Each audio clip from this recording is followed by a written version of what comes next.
한강은 오늘 한강은 이제 북한강과 남한강이 이어지는데 남한강과 북한강 그리고 한강의 본류 이 지역에서 벌어진 고구려 백제 신라 삼국의 이제 경쟁과 협력 관계가 이어지는데요. 그 시대에 우리에게 그저 익숙하지 않을 수도 있는 두 명의 영웅을 끌어드리겠습니다. 을밀이라는 사람은 평양의 그 대성산상에 있는 을밀대, 그 을밀대 주인공은 을밀이니까 이름은 금방 들어오는데 인물상은 잘 안 들어오고요. 또 한 사람은 이제 온달입니다. 온달도 많이 알려졌죠. 그냥 온달하면 앞에 바보가 붙으니까. 그러나 이제 우리가 삼국사기 온달전을 보면 열전에 정말 이해하기 힘든 기록들이 많이 있습니다. 그래서 그런 것들은 한번 역사적으로 다시 이렇게 분석을 해봐야 됩니다. 그래서 그 온달이 주는 사회적 성격이라든지 역사적 의미를 찾아내는 오늘은 두 명의 이야기를 시작하겠습니다. 보통 이제 이 고구려의 이제 중흥기 하면 이렇게 해가지고 소수리망을 중흥기라고 하죠. 그래서 소수리망을 소해주리 왕이다. 그래서 고구려의 중흥을 소수리망이 이었다면 그 중흥의 발판을 마련한 사람 크게 이제 세 명의 이제 왕을 꼽을 수 있는데요. 광개토대왕, 그다음에 장수왕, 문자, 명왕 이렇게. 자 그런데 이제 역사의 흥망성쇠가 있듯이 이제 문자명왕 왕으로 끝을 해서 왜 문자명왕이 마지막이냐면 문자명왕 때 여기 이제 문자명왕이 되겠죠. 문자명자입니다. 썼어요. 자 문자명왕을 여기다 명자를 쓴 것은 유리왕이 한번 명왕이라고 불렀습니다. 유리명왕. 그러니까 주몽이 성왕이라고 불렀고 유리왕을 명왕이라고 불렀고 그다음에 해주리왕을 신왕이라고 불렀잖아요. 그러니까 앞에 그런 성자라든지 명자라든지 신자를 붙이는 거 쉬운 일은 아니에요. 유리왕인데 494년에 중요한 사건이 납니다. 뭐라고 되어 있냐면 삼국사기에 보면 부여왕이 고구려에 항복을 했다고 이렇게 나와요. 자, 이제 부여는 무려 1000년에 걸쳐서 그 명맥을 유지하고 있었는데 일단 부여가 고구려에 복속된 걸로 이제 인식을 합니다. 자, 그런데 광개토대왕비에 보면 분명히 부여가 복속을 했거든요. 근데 또 494년에 그러면 이건 뭐냐면 간접 지배 방식에서 부여의 왕실 자체가 소멸됐다고 보는 거죠. 그러면 이제 부여는 이제 더 이상 종묘를 쓰지 않으니까 부여의 정통성이 완벽하게 고구려로 왔다고 보겠죠.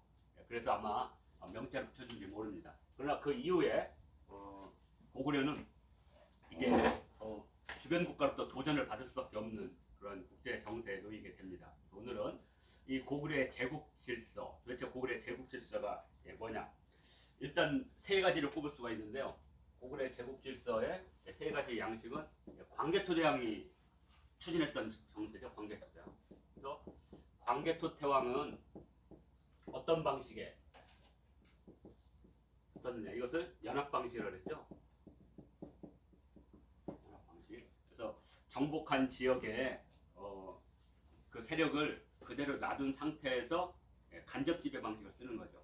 자, 이게 이제 연합 방식이라면, 자 장수왕은 그러니까 광개토대왕은 주로 정복 전쟁을 많이 하다 보니까 그 정복한 지역의 세력과 고구려의 관계를 잘 이렇게 편성을 해야 되는 의무가 있다면 장수왕 거기서도 좀 자유로운 분이죠. 장수왕은 이제 광개토대왕이 정복한 지역의 세력들을 어떻게 효율적으로 통제를 하냐가 목적이죠. 이것을 견제와 균형이라고 불렀습니다. 그러니까 이것은 견제와 균형이죠. 그래서 이 광개토대왕과 장수왕이 추진했던 고구려의 세계, 이것을 우리는 뭐라고 하냐면 그냥 150년 전성기다 이렇게 볼 수가 있습니다. 대략 400년에서 551년도까지 고구려가 중심이 되는 이것을 우리는 고구려의 제국 질서다 이렇게 할 수가 있습니다. 그냥 150년 동안에 고구려가 중심이 돼서 동아시아 역사를 주도했다 이렇게 볼 수 있습니다. 그러니까 예를 들어서 우리 한국이 있고 미국이 있잖아요. 미국이 초강대국이죠. 그런데 만약에 한국이 중국과 일본과 미국 사이에 균형 외교를 통해서 세 나라를 우리 쪽으로 끌어들이면 이게 우리 중심의 천하 질서죠. 그러니까 강대국에서 꼭 질서를 유지하는 건 아니죠. 왜? 주변국에 강대국을 위협하는 세력이 있으면 그 세력을 효율적으로 이용해서 우리가 이 역사를 주도적으로 끌어갈 수가 있는 거죠. 그러니까 강대국 함부로 못하게 만드는 그런 의미로 받아들이시면 됩니다. 그러니까 제국지수 하면 막 엄청난 강대국의 마음대로 하는 거 꼭 그렇지는 않습니다. 전체적인 정세를 판단하는 거죠. 자, 이것을 우리는 150년 전성기라고 합니다. 자, 이 150년 전성기 고구려가 주도했던 이 고구려의 천하라고 하는 것, 이것이 이제 도전을 받게 되죠. 왜냐하면 이제 장수왕 이후에 장수왕이 무려 79년을 왕위에 있었으니까 상당히 그 견제와 균형이라는 이걸 잘했죠. 그러나 그 이후부터는 이제 사회가 안정화되면 그 안정화된 사회에서 기득권 세력과 신진 세력 간의 갈등이 오게 되어 있습니다. 자, 그러면 이때 당시 신진 세력은 누구냐 이거죠. 자, 이 신진 세력은 광개토대왕에서 추진됐던 평양, 광개토대왕이나 이렇게 보면요, 평양에 있는 백성들을요 전부 동쪽으로 내보냈어요. 그러니까 원래 평양에 살았던 사람들이겠죠. 그리고 국내성에서 이주시켰겠죠. 그리고 장수왕이 천도를 했겠죠. 장수왕이 천도. 그러니까 장수왕이 천도를 할 때 국내성에서 반발이 많았고 평양에도 엄청난 반발이 있었을 거예요. 자기 터전이 뺏기는 거니까. 그래서 뭐 그 북위에 그 보낸 그 백제 계룡의 국서에 보면 도륙을 했다고 되어 있어요. 사륙을 했다. 어마어마한 구세력을 친 거죠. 근데 이제 구세력은 뭐냐?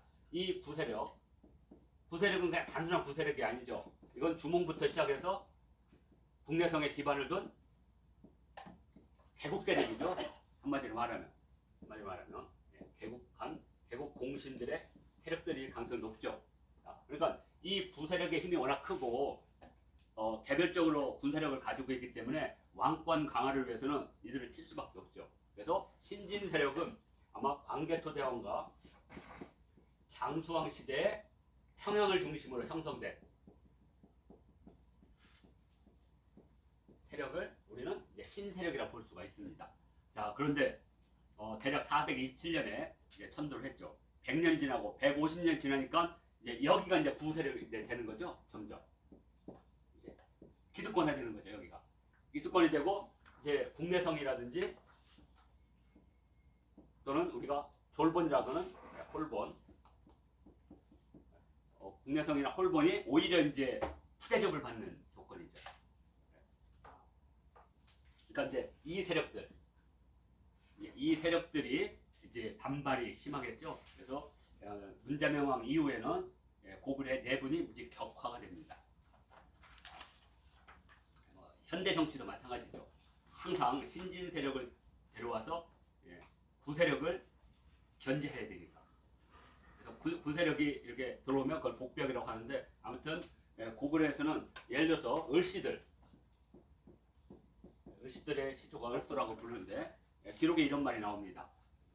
을소는 주몽을 따라와 고구려 건국에 공을 세운 사람이다. 그런데 을밀이 이제 같은 을씨니까 소설일 가능성이 높죠. 근데 을밀이 우리가 말하는 이제 공주를 사랑했는데 이렇게 합니다. 집안이 한미하여 결혼을 허락하지 않았다. 그러니까 개국공신의 후예인데 한미했다는 거냐면 후대접을 받았다는 거잖아요. 그러니까 예전에 신라 육두품 진골 귀족들이 이제 김씨들이 성장하니까 이제 최씨들이나 설씨들은 다 육두품으로 전락을 하죠. 최치원이 결국에는 진골 귀족이 못 되고 육두품으로서 이제 당나라 유학을 가게 되는 거죠. 그런 식으로 고구려 개국에 참여했던 이 공신 세력들은 점점 지방으로 뻗어나가고 힘을 잃게 되는 이 세력과, 그러면 이제 왕권이 약해지는 거죠. 귀족들이 커지니까 신진 세력이. 그러면 왕권을 누구하고 결합할 가능성이 높으냐? 바로 한미하고 중앙으로부터 배척을 받거나 후대접을 받았던 세력과 연합을 하겠죠. 그러한 이제 관점으로 본다면 온달도 좀 다르게 보일 수 있다는 거죠. 자, 그래서 이제 고구려 천하의 해체가 오기 시작합니다. 해체의 시작은 어디서 오느냐? 고구려의 내분위에서 시작합니다. 아까 말한 대로 고구려의 신세력과 구세력 간의 치열한, 오늘 얘기가 그 얘기가 많이 있습니다. 그러니까 고구려 해체의 첫 번째는 내분이 있겠죠. 세력 간 경쟁이 있겠죠. 이것이 이제 기록에 의하면 뭐 여기 이제 양원왕도 나오는데 안원왕도 나오고, 안원왕 때는요 평양성을 놓고 그 후보인 두 세력들이 막 전쟁을 해가지고요, 자기 아들을 태자로 삼아야 되니까 그래서 패배한 쪽이 2,000명을 죽여버렸다고. 승리한 쪽이 패배한 쪽 2,000명을 다 몰살시키는 거죠. 그러면 나중에 또 뭐겠어요? 반발이 있겠죠? 이러한 내분이 무지 격화가 됩니다. 격화가. 자, 그리고 이 안장왕 같은 사람은 피살이 됩니다. 왕이. 자, 그리고 뭐 다른 기록에 의하면 안장왕이나 평원왕 같은 사람은 다 어디에 가냐면 졸본에 가요. 그래서 시주미한테 제사를 지내요. 자, 가만히 보세요. 평양에 동명능이 있어요. 동명성왕능이. 그러니까 주몽의 능을 옮겨놨잖아요. 그러면 당연히 어디로 가야 되겠어요? 시조묘로 가려면 묘로 가야 되겠죠. 근데 묘로 안 가고 사당으로 갔다 이거죠. 졸본의 사당으로. 그 이유는 아마 졸본을 중심으로 하는 구세력들을 끌어들이기 위한 신호를 이렇게 역사는 해석할 수가 있다는 거죠. 일단 내분이 경쟁하고요. 두 번째로는 나제동맹의 등장입니다. 고구려로부터 간접 지배를 받았던 신라와 백제가 이제 동맹을 맺죠. 그래서 1차 동맹은 그냥 협력 동맹이에요. 우리 싸우지 말자. 우리끼리 싸웠다가는 고구려에 계속 복속돼서 주체적으로 우리 역사를 끌어갈 수 없다. 그러니까 협력 동맹을 맺습니다. 그럼 이제 조금 지나면 야 협력까지는 안 되겠다. 서로 좀 못 믿으니까. 그럼 두 번째는 뭐냐? 혼인 동맹을 하겠죠. 혼인 동맹. 2차 나제 동맹 혼인 동맹으로 발전해요. 그리고 이제 3차 동맹은 군사 동맹. 그래서 백제 성왕과 진흥왕이 이제 군사 동맹을 맺겠죠. 나제 동맹도 순서대로 이렇게 1차, 2차, 3차에서 이걸 협력 동맹이라고 부를 수가 있고요. 2차 동맹은 혼인 동맹. 그리고 3차 동맹은 군사 동맹. 그리고 이제 551년에 한강을 치는 거죠. 그건 여기 양원왕 때 얘기니까 그때 설명하기로 하고요. 자, 고구려 천하가 이제 해체가 되는 게 이제 또 문제가 있고요. 그 다음에 고구려 천하의 해체 중에 하나가 이제 중국이 서서히 통일의 기운이 들어온다는 거죠. 분열됐던 중국이 이제 북중국과 이제 남중국으로 서서히 이제 통합의 과정을 거칩니다. 그리고 나서 이제 581년에 수나라로 통일이 되죠. 이 과정에서 또 하나의 변수가 생긴 겁니다. 이게 뭐냐?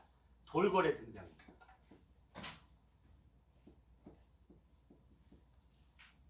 초원 제국의 고구려가 견제와 균형을 통해서 유연이라든지 북이라든지 중국의 남조를 균형 있게 했는데 이제 강력한 북방 유목민적인 돌궐이 등장합니다. 그런데 그 돌궐에게 망한 그 유연의 잔당들을 고구려가 영입을 해버렸어요. 그러면 고구려가 영입한 이유는 뻔하죠. 돌궐의 내부에 있는 유연 세력들, 복속된 유연 세력들을 통해서 돌궐을 견제하기 위해서 이들을 끌어들이는 거겠죠. 돌궐 입장에서는 언제든지 자신의 세계를 뒤흔들 수 있는 불안 요소죠. 나중에 돌궐이가 이것 때문에 쳐들어오거든요. 물론 이제 두 사람이 이렇게 힘이 서로 비슷하기 때문에 나중에는 동맹 관계를 발전해요. 나중에는 그래서 607년에 동맹을 맺는데 아무튼 이 돌궐의 등장은 고구려가 이제는 북쪽에 이제 신경 쓸 수밖에 없는 그러면 남쪽을 포위할 수밖에 없죠. 그러면 남쪽에 있던 주둔군 사령부, 요즘 말하면 이 한강에 있는 서울 한강에 있는 남부군 사령부의 상당분 군사를 서쪽으로 빼돌려야 되겠죠. 그러면서 나제 동맹이 강화되고 남부 그 주둔군이 빠지게 되면 고구려가 여기를 뺏길 수밖에 없는 실제 한산강 쪽에 있는 고구려의 여러 보루성이 있어요. 근데 거기서 갑옷이 출토가 됐는데 갑옷이 완벽한 형태로 출토가 됐어요. 그런데 그 완벽한 출토의 갑옷은 이렇게 밤에는 갑옷을 벗어놓잖아요. 어디 나무 같은 데 이렇게 걸쳐놓잖아요. 옷걸이는 너무 약하니까 나무 같은 데 걸쳐놨는데 불이 나서 그대로 나무가 타서 무너진 상태에서 갑옷이 그대로 성문 앞에 딱. 거기에 처소가 있었겠죠. 장군 처소가. 그죠? 그래서 그대로 발견됐다. 근데 그걸 통해서 뭐냐면 신라군의 기습작전이라는 금방 우리가 이해할 수가 있습니다. 그러니까 이제 고구려가 나제 동맹과 신라의 성장으로 이제 남부에 신경을 쓸 수가 없어요. 왜? 돌궐을 막아야 되니까. 그러니까 이런 이제 변수들이 있어요. 그러다 보니까 고구려의 천하가 하나씩 해체가 되기 시작한 거죠. 거기다가 국내성이라든지 신성이나 이쪽 북쪽에 있던 사람들이 전부 평양으로 내려와서 내분 경쟁을 하니까. 그러니까 전반적인 고구려의 방어 체제가 무너졌다 이렇게 보시면 될 것 같습니다. 이것이 고구려 천하의 해체입니다. 이렇게. 이제 이러한 그 해체 시기에 문자명왕의 아들인 안장왕이 등장하는데 삼국사기에 별로 안장왕에 대한 얘기가 별로 없어요. 그냥 안장왕이 왕이 돼가지고 뭐 졸본에 가서 시조의 제사를 지냈다. 그리고 나중에 그냥 세상을 떠났다 하는데 일본 서기에는 안장왕이 피살당했다라고 되어 있습니다. 자, 이것은 무엇을 말하냐면 고구려의 귀족 간의 내분 또는 왕족 간의 내분이 치열했다는 걸 알 수가 있습니다. 자, 안장왕에게는 이 안원왕이라는 아들이 있었지만, 하여튼 안장왕에 대한 이야기는 우리 이제 단재 신채호 선생님께서 조선상고사에 그 얘기를 했습니다. 조선상고사에 보면 357쪽에 해당되는데요. 안장왕과 연해전쟁이라고 이렇게 돼 있는데요. 삼국사기에는 안장왕이 백제를 몇 번 침략을 합니다. 이런 기록들인데 우리 이제 단재 선생님께서는 이제 어디로 이렇게 이걸 갖다 보게 되냐면 해상잡록이라는 책을 인용을 합니다. 물론 지금 해상잡록이라는 야사집이거든요. 뭐 서곽잡록, 해상잡록. 단재 선생님은 상당히 많은 책을 인용을 하는데 가짜를 인용하지는 않았을 거예요. 대동문회라든지 이런 것들 다 있으니까. 그러니까 현재 확인할 수 없는 걸 빼고 확인할 수 있는 걸 보면 다 기록이 있어요. 그러니까 이것도 있었다고 봐야 되겠죠. 해상잡록. 자, 그러면 이제 이 해상잡록이라는 것은 주로 고구려가 바다를 통해서 뭐 무역을 했다든가 전쟁을 했다든가 로맨스가 했다든가 이 얘기를 주로 묶은 거라 금방 알 수 있죠. 해상이니까. 자, 그 해상잡록에 이런 말이 있습니다. 자, 이 안장왕이 태자 시절에 이쪽 남쪽을 시찰하러 온 거죠. 그 이유는 이러겠죠. 우리 광개토대왕과 장수왕 때 이렇게 차지했던 이 땅을 바로 무령왕 때 잠깐 뺏긴 적이 있어요. 무령왕 때 기록에는 안 나오지만 무령왕이 저쪽 그 양날에 보낸 그 사진을 보내면서 그때 양날에서 양 직공들한 그림이 있는데 거기에 무령왕이 엄청나게 강성해서 동아시아에 강국이 되었다는 기록이 있어요. 그래서 이걸 통해서 아마 무령왕이 이쪽 한강유역을 잠시 뺏은 걸로. 그러니까 100년 넘게 고구려 땅에 했던 이걸 뺏기니까 안장왕을 그냥 차지해야 되잖아요. 그러니까 태자 시절에 여기를 이제 순행을 했죠. 근데 거기에 개백현이라고 있었는데 개백현. 개백이라는 것은 뭐 간단합니다. 우리 개백장군을 말하는 게 아니고요. 모두 개자에다가 흰백자입니다. 개백. 그러면 개백이라는 것은 아마 그 지역에 특정한 것들이 다 흰 것이라고 보는 거죠. 왜? 이 지역에 흰돌이 많거든요. 그래서 지금도 고양시 백석동이 있는 겁니다. 백석마을, 백석동, 백석역. 그러니까 흰돌 마을이죠. 그래서 거기 저기 아파트 이름들이 흰돌 마을입니다. 대부분.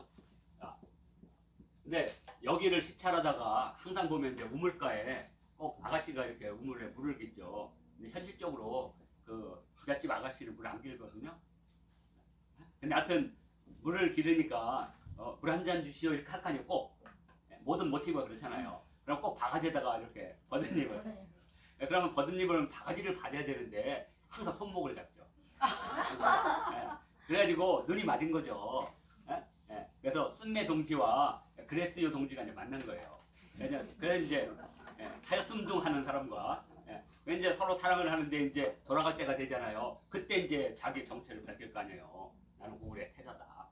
그래서 나는 돌아가야 된다. 그래서 내가 왕이 되면 반드시 이 땅을 차지해서 내가 당신을 아내로 맞이하겠다. 약속을 하고 갔는데 뭐 꿩고기를 먹었는지 오리고기를 먹었는지 뭐 원숭이고기를 먹었는지 강간무소시죠. 그것은 백제가 강하니까 아직 고구려가 계속 이렇게 침략해서 여기를 못 차지한 거죠. 두 번에 걸친 침략이 있었다고 했잖아요.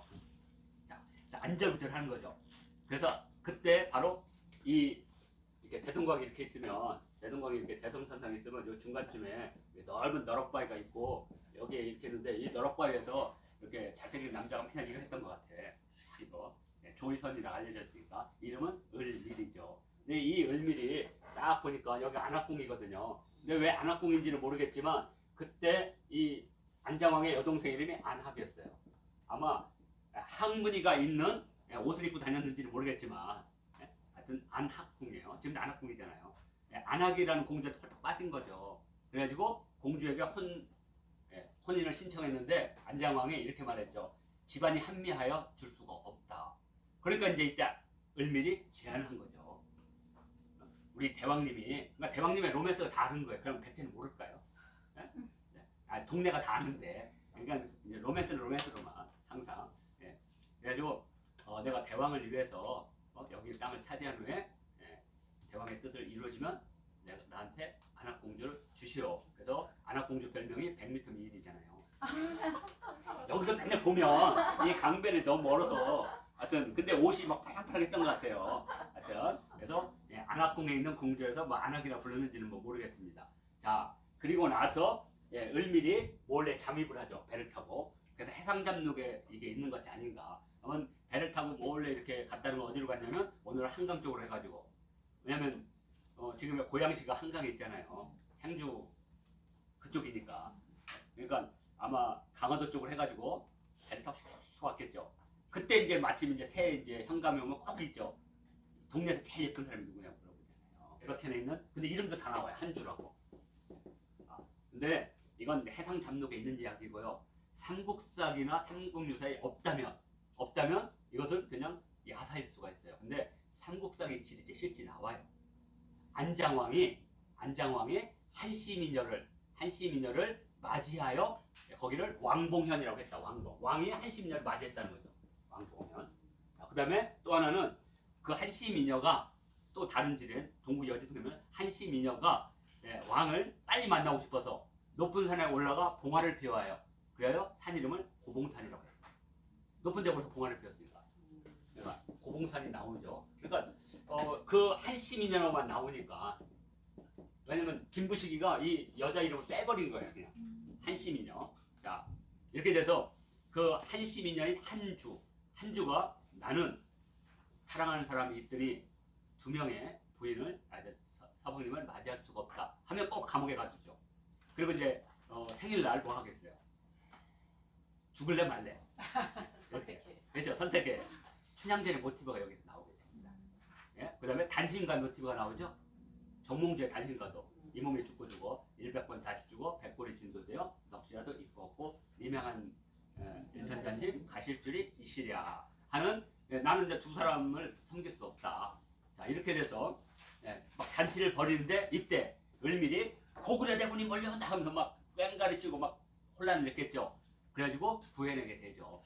그리고 드디어 왕이 군대를 끌고, 그러니까 게릴라전과 정규전이 같이 들어온 거죠. 이렇게 두 개가. 그래서 구하게 되니까 그 한주라는 한시미녀가 왕을 만날, 그러니까 백제의 배신자가 되겠죠. 고구려로서는 고구려를 이렇게 투항해온 적국의 여인이지만 백제 입장에서는 적과 내통한, 역사는 그런 겁니다. 제가 백제인이라면 잡아서 모가지 치야죠. 근데 고구려 입장에서는 우대했죠. 그래서 한시미녀를 맞이하기 위해서 이제 오니까 그 한주가 그 높은 산, 그 고양시 가면 넓은 벌판에 산 하나 이렇게 있어요. 지금은 이제 거기 이제 미군 부대 뭐 이렇게 레이더 기지가 있거든요. 근데 거기 가면 성도 있어요. 지금도 성벽이 남아 있습니다. 거기서 봉화를 피워서 나 여기 있다는 걸 알리게 됐죠. 그래서 고봉산. 그래서 드디어 만나게 됩니다. 이것이 바로 안장왕이고, 그 안장왕은 소원대로 을밀에게 안악공주를 주게 되죠. 을밀이 성공하게 됩니다. 그래서 그 을밀이 이렇게 무술도 하고 있었던 곳을 을밀대라고 부른다라는 겁니다. 자, 그래서 이 을밀은 을파소, 그 외에 을소, 다 을씨 집안이죠. 근데 그 을씨 집안과 을지문덕 집안이 같은지 아닌지는 모릅니다. 왜냐면 을씨가 있었는데 을씨에서 갈라진 성이라고 볼 수가 있기도 하고, 아니면 이게 다를 수도 있잖아요. 을에서 갈라진 성일 수도 있고, 아니면 을지라는 독립된 성이 있을 수고. 그런데 만일 을지가 이 을지에서 나왔다 그러면 아마 이 을밀과도 관련이 있을 수가 있습니다. 왜냐면 을씨들이 드디어 중앙정계에 들어간 거니까. 자, 그래서 단조 선생님은 이 안장왕의 연애담을 이렇게 만들어놨습니다. 그래서 359쪽에 보면 왕이 여동생 한악을 아끼는 마음에 왕보다 한주를 사랑하면 더 강하여 마침내 하늘의 맹세를 하고 을밀의 청을 들어주었다. 자, 그래서 을밀이 해로를 갔다 그랬죠. 그래서 해상잡록에 기록이 되어 있다는 것을 보는 겁니다. 하여튼 몰래 참입을 해서. 자, 그런데 이제 이 안장왕이 왜 그러면 이 을밀 같은 사람과 왜 연대를 했냐 이거죠. 이것은 을미는 분명 평양에 있어요. 근데 한미하다 그래요. 그것은 구기족이지만 정계에 힘을 못 가졌다는 걸 금방 알 수가 있죠. 그러니까 안정왕은 새로운 세력과 연대를 통해서 왕권 강화를 추구한 것이 아닐까 이렇게 생각할 수가 있겠죠. 그런데 안정왕이 피살당했다. 그러면 평양을 중심으로 귀족들이 안정왕을 제거한 거죠. 저게 어찌 감히 우리 귀족의 힘을 비껴가지고 새로운 세력과 손을 잡아 용서할 수 없다. 이렇게. 자, 그리고 나서 이제 안원왕이 등장합니다. 근데 이게 개연성이 있어요. 자, 안정왕이 피살을 당했다면 왕권보다 군권이 세다는 거죠. 이제 군권. 네, 안원왕의 대부인에게는 아이가 없었어요. 대부인. 없었죠. 네, 안정왕의 참 죄송합니다. 동생이죠. 왜냐하면 아마 저기 그 한주와 결혼했는데 아마 자식이 없었던 것 같아요. 자, 그래서 이 동생인 안원왕이 왕이 됐는데 이 대부인에게는 아이가 없었고 중부인에게는 아이가 있었습니다. 이 사람이 중부인을 추군이라 불렀고요. 그 다음에 소부인이 있었는데 이 소부인은 세군이라 불렀습니다. 그래서 여기도 왕자가 있고 여기도 왕자가 있겠죠. 그래서 이제 이 태자가 이제 양원왕이 되는데요. 나중에. 그래서 이 중부인 추군과 소부인 세군 사이에 평양성을 놓고 권력투쟁이 벌어진 거죠. 그래서 여기서 추군이 이기게 됩니다. 근데 안타깝게도 우리 그 삼국사기에는 이 기록이 없어요. 그런데 일본서기에는 또 기록이 돼 있어요. 일본서기에는. 그래서 이 추군 세력과 소부인이 이끄는 세군 세력 사이에 전투를 했고 여기서 패배한 세군은 2,000명이 죽었다고 되어 있습니다. 어마어마한 군사를 죽인 거죠. 이 군사가 대략 언제냐면 547년 정도 일입니다. 왜 제가 이 연도를 중요시하냐면 4년 후에 551년에 돌거리 침입을 하거든요. 자, 그러면 추군이 이겼다는 것은 평양을 기반으로 하는 세력이 승리했다는 걸 볼 수가 있고요. 국내성이나 저쪽에서 온 세력들은 깨진 거잖아요. 그러니까 거기가 텅텅 비겠죠. 군사력의 어떤 공백이 오겠죠. 그러니까 돌고래 신성을 침략할 수 있지 않을까 이렇게 추구를 하는 거죠. 자, 그러면 이때 이제 그 유연이 이제 망하면서 유연이 이제 551년에서 554년에 완전히 소멸하거든요. 그때 많은 유연 세력들이 왔겠죠. 근데 유연은 어디냐면 오늘날 저기 터키 사람이에요. 생김새가 진짜 똑똑하게 나오고 막 이상해. 근데 그 세력들을 고구려는 항상 유목 세력과 힘을 합해야만 중국의 수나라라든지 주변 국가를 견제할 수가 있잖아요. 그러니까 그들을 쓰려고 하면 누가 반대를 하겠어요? 평양에는 이 세력들이 반대할 거 아니에요. 이민족 세력은. 혹시 그 유연이나 설현타와 같은 이민족 세력 가운데 후손이 온달이 아닐까 이렇게 추정할 수가 있습니다. 왜? 온달은 생김새가 괴상하게 생겼거든요. 그 괴상하게 생긴 것을 뭐라고 했느냐? 용종이라고 불렀거든요.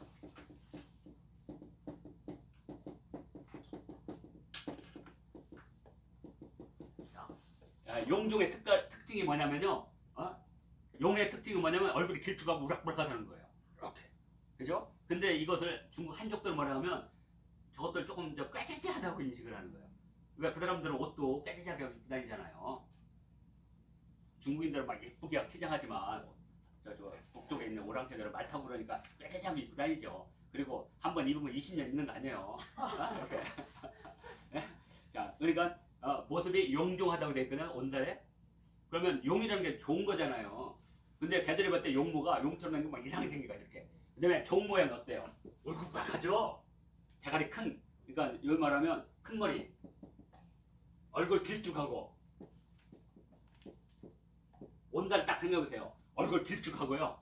오늘날 위구르나 저쪽에서 본 얼굴이 꼭 그 저기 아랍 사람들 보면 이렇게 얼굴 크고 이렇게 길쭉하잖아요. 요 모습을 용종이라고 했거든요. 그러니까 온달은 아마 유엔이나 이런 데서 와서 100여 년 동안 토착화한 세력이 아닐까. 그렇지 않고는 온달같이 빌어먹는 놈을 어떻게 왕이 알겠어요. 전혀 이해가 안 되죠. 그것은 이제 문학적 서사와 역사적 서사는 좀 다른 거니까요. 자, 이제 안원왕. 이 안원왕이 시대 추군과 세군의 내분을 통해서 우리는 고구려가 엄청난 내분 속에 있다는 걸 금방 이해할 수가 있습니다. 자, 그런데 이제 안원왕의 아들인 양원왕이 등장을 합니다. 자, 근데 양원왕 시절에 양원왕 시절에 바로 547년에 시기에 이제 요 연도가 제가 잘못 알았어요. 545년입니다. 연도들을 추정할게요. 545년에 추군과 세군의 이런 개결이 있은 후에 이제 양원왕이 등극을 한 거죠. 등극을 했어요. 자, 내분으로 엄청난 혼란이 왔겠죠. 막 군대가 평양에 와가지고 서로 싸우고 하니까 남쪽에 있던 군대는, 그러니까 평양 중심의 군대는 주로 한강 쪽에 많이 있었잖아요. 그 군대도 와갖고 뭐 저쪽에서도 오고, 그러니까 이쪽 남부가 많이 비어 있을 거예요. 거기다가 이제 돌궐이 쳐들어오고. 야, 근데 551년에 바로 돌궐이 침입을 합니다. 돌궐 침입의 이유는 돌궐이 멸망시킨 유엔의 세력을 고구려가 받아들인 거예요. 이거에 대한 돌궐의 우려, 걱정이 있어서 돌궐이 먼저 선제공을 합니다. 왜? 돌궐은 이제 중국을 치야 되니까. 그러니까 옆쪽에 있는 고구려가 유엔 세력을 잔당을 끌어들여서 돌궐을 견제할까봐. 그래서 신성을 쳐들었다고 합니다. 신성은 이제 오랜만에 심양을 중심으로 하는 이 지역이거든요. 뭐 위치를 정확하게 알 수가 없지만, 그러니까 고구려로 건너가는 심양에서 이제 여기 이제 국내성으로 가는 거니까, 국내성에서 이제 평양으로 가는 거니까, 그러니까 이 신성을 침입하니까 아마 고구려의 주력군들이 돌궐을 막기 위해서 한강 남부를 빼겠죠. 남부군을. 이 사이에 바로 나제 동맹군이 한강을 기습한 거죠. 그래서 한강을 상실한 겁니다. 한강 상실. 자, 그러면 고구려스는 지금 막 이거 이제 위기예요. 그러니까 빨리 돌궐한테 동맹을 제안해야겠죠. 너희들의 서쪽은 치지 않겠다. 그런 조건으로 뭐냐, 유엔 세력들은 절대로 쓰지 않는다는 조건을 걸겠죠. 아마 이것이 온달 같은 유엔 세력들, 그러니까 이 사람들을 주로 첩자라든지 상인으로 위장시켜서 많이 하잖아요. 왜냐면 고구려인들이 가면 뻔하잖아요. 돌궐에 갔는데 이상하게 생긴 놈이잖아. 걔들 돌궐 입장에서는 이상하게 생긴 놈들. 그러니까 바로 들통이 나는데, 만약에 유엔의 세력을 데리고 가면 어떻겠어요? 얼굴 가짜 비슷하잖아요. 그 사람들은 뭐 첩자라든지 상인이나 이걸 위조해서 많이 데려가서 쓰기 위해서 하는데, 아마 이것 때문에 못 쓰게 될 거예요. 돌궐과 동맹을 맺었으니까. 자, 그냥 못 쓴다. 자, 그 다음에 이제 지금 나제 동맹이 있었어요. 자, 이 나제 동맹을 깨지 않고는 안 돼요. 그러니까 고구려에서 몰래 신라에 가서 이렇게 얘기했겠죠. 좋다. 그러면 너희들 인정해줄게. 그 대신 너희들이 백제를 쳐서 한강을 차지하면 우리가 인정해줄게. 속은 거죠. 그래서 신라가 바로 배신을 때리죠. 그게 553년 이야기입니다. 553년에 진흥왕이 그 나제 동맹을 파기하고 백제의 뒤통수를 치고 오늘날 한강과 경기도 지역을 차지해버린 거죠. 백제 성왕이 이 배신의 분노로 554년에 어디를 치게 돼요? 대하성을 치잖아요. 대하성을 치다 가다가 이 관산성 전투에서 백제 창왕, 아들 창왕이 포위가 되니까 이걸 동료하게, 포위가 아니라 공격을 못하니까 동료하게 가다가 바로 김유신이 보낸, 김유신의 아버지죠. 김무력이 보낸 첩자에 의해서 잡혀서 죽게 되죠.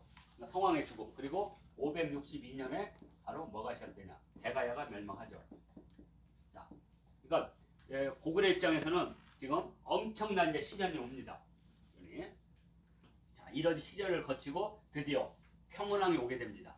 자, 평원왕이 오면서 엄청난 시련은 어디서 오느냐? 평원왕 시절에 가장 대표적인 게 바로 신라의 강성입니다. 신라가 무지 강성해졌죠? 신라가 한강을 차지하고 가야를 정복하고, 자, 이제 여기서 패배한 백제는 이제 고구려와 연대할 수밖에 없는 거죠. 자, 그런데 바로 돌궐이 중국을 실어 가다가 갑자기 중국이 통일을 해요. 이게 바로 수나라의 통일입니다. 자, 수나라가 통일하죠. 581년. 그리고 수나라가 남쪽에 있는 589년에 진나라까지 멸망시켜버린 거죠. 진나라까지. 자, 수나라의 통일과 신라, 그러니까 요 두 개는 동맹을 맺겠죠. 그래서 단재 신지어 선생님은 이 동맹을 동서동맹이라고 바꿔요. 백제, 고구려, 그 다음에 이제 돌궐과 동맹을 맺어서 이것은 남북동맹이다. 이렇게 바꾼 겁니다. 이제 정세가 바뀌었어요. 남북동맹과 이제 동서동맹. 그러면서 이제 동서동맹이 이제 수나라 통일의 발전에 북주가 있는데, 이 북주가 고구려를 견제해서 요동을 침범한 거죠. 자, 이때 이제 등장한 사람이 바로 온단입니다. 자, 온단은 뭐 설현타나 유연의 후예일 수도 있고 아닐 수도 있어요. 왜냐면 우리나라에 온씨들이 있어요. 그리고 실제 고구려 장수 중에 온사문이라는 사람이 나와요. 온사문. 그래서 예전에 우리나라에 무슨 그 탤런트인가 어떤 분이 온씨인데 자기가 바로 온달 후손이라고 한 적이 있습니다. 그 전에는 온씨가 안 나와요. 온달 이전에는 온씨가. 하여튼 온달은 어떤 사람인지 모르지만 이렇게 됐어요. 얼굴이 꾀재재하고 그리고 일거리가 없어서 밥을 빌어다가 노부모를 봉양했다. 이렇게 돼요. 그래서 사람들이 전부 그걸 알고 밥을 하겠다. 근데 일반 거지를 누가 알겠어요? 그러니까 특이한 거지인 거예요. 특이한. 자, 그래서 공주가 빽빽 울어요. 빽빽 울어. 그럼 공주는 이제 한 10살 된 공주가 울겠어요? 한 3살이나 한 5살쯤 됐겠죠. 왜 울었는지 모르겠습니다. 과자를 달라고 울고 했는지. 그러니까 맨날 뭐라 그래요? 바본들에게 시집 보낸다. 그러면 바본들에게 시집 보낸다면 바본들을 평온하게 알 정도라면 일반 거지는 아니라는 거예요. 좀 특이한 거지예요. 예를 들어서 저기 미국에서 어떤 사람이 왔는데 광화문에서 거지를 해. 그럼 다 알죠? 미국에 왜 우리나라 와서 거지하지? 그러니까 특이한 사람이라는 거죠. 온달이라는 사람이. 자, 그래서 맨날 주는데 갑자기 상보 고시한테 시집 간다. 그러면 상보 고시하면 그것은 평양을 중심으로 귀족되는 걸 말할 수 있죠. 근데 여기서 평강공주가 아버지가 한 말을 나한테 맨날 온달한테 시집 보낸다 해놓고 이거 좀 이해가 안 돼요. 아니 상보 고시한테 시집 가면 여생이 편안한데 그래가지고 나는 온달한테 간다 했더니 아버지가 부탁을 팍 내니까 폐물을 가지고 가죠. 그냥 간 거 아닙니다. 폐물을 가지고 가서 온달을 찾아가죠. 온달 어머니가 되죠. 늙은 여우가 아닐까.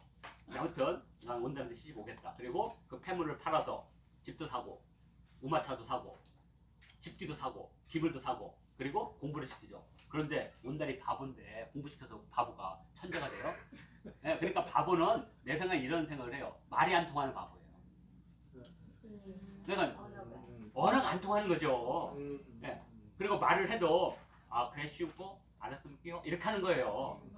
그렇잖아요. 유엔 사람이니까 잘 안 통하죠. 그러니까 사람들이 바보라 했던 거. 그리고 얘들은 고구려인들 때리면 안 돼요. 이민족 항상 조심해야 되니까. 이민족 후예들은 몸살이야 되니까. 아마 그래서 바보라 했던 것 같아요. 근데 머리는 비상했던 것 같아요. 그래서 장수를 한 후에 고구려에서 항상 3월 3일 날이 고구려의 마지막 사냥이래요. 3월 3일 이후에는 사냥을 안 해요. 왜? 새끼를 낳아야 되니까. 그날 최고로 상을 받았죠. 그런데 속으로 기뻐했겠죠. 내 사위가. 근데 옆에 귀족들 있잖아요. 내색을 못했죠. 자, 그때 북제가 쳐들어온 거죠. 그때 짜잘하고 이제 온달이 가서 해양철환을 했다고 기록이 나와요. 자, 그러면서 우리 단재 선생님은 이 얘기를 여기다 다 놓은 겁니다. 이렇게. 그래서 370쪽에 보면 이 부분이 있습니다. 온달 이야기가. 자, 그래서 이 온달은 여기서 무려 대형이라는 품계를 받게 됩니다. 자, 그러면 이것은 무엇을 뜻하냐면 온달을 중심으로 하는 신진 세력들이 드디어 이 전쟁에서 공훈을 세워서 드디어 중앙정계, 군계에 진출했다는 알 수가 있습니다. 그러니까 평원왕의 힘의 축은 새로운 세력들, 그죠? 이민족이나 예전에 구귀족들, 후손들. 그래서 이런 세력들, 이제 이런 세력들 중에 이제 연개손 같은 사람이 등장하는 겁니다. 자, 그래서 이 온달은 이제 이 대형이나 품계를 받았는데 고구려는 이제 하나의 수건을 이뤘어요. 자, 요동을 방어하는 데 성공했어요. 그리고 돌궐과는 완전한 동맹체가 이루어진 거죠. 이제는 더 이상. 자, 그 다음에 남쪽을 치야 되잖아요. 마지막 신라. 그래서 중령 이남의 땅은 원래 우리 땅인데 중령 이북의 땅은 우리 땅인데 우리가 지금 신라한테 뺏겼다. 내가 이것을 찾으러 가겠다. 그 공을 세워만 군계에 완벽한 토대를 마련하는 거죠. 그래서 여기까지 왔다가 안타깝게 세상을 떠나게 된 거고 그 온달이 전투를 했던 곳이 두 군데로 알려져 있잖아요. 하나는 여기 서울 아차산성과 또 하나는 단양의 온달산성. 근데 서울의 아차산성 정도를 가지고 중령 이북의 땅을 차지하겠다. 그건 좀 아닌 것 같아요. 그러면 결국에는 단양 정도까지.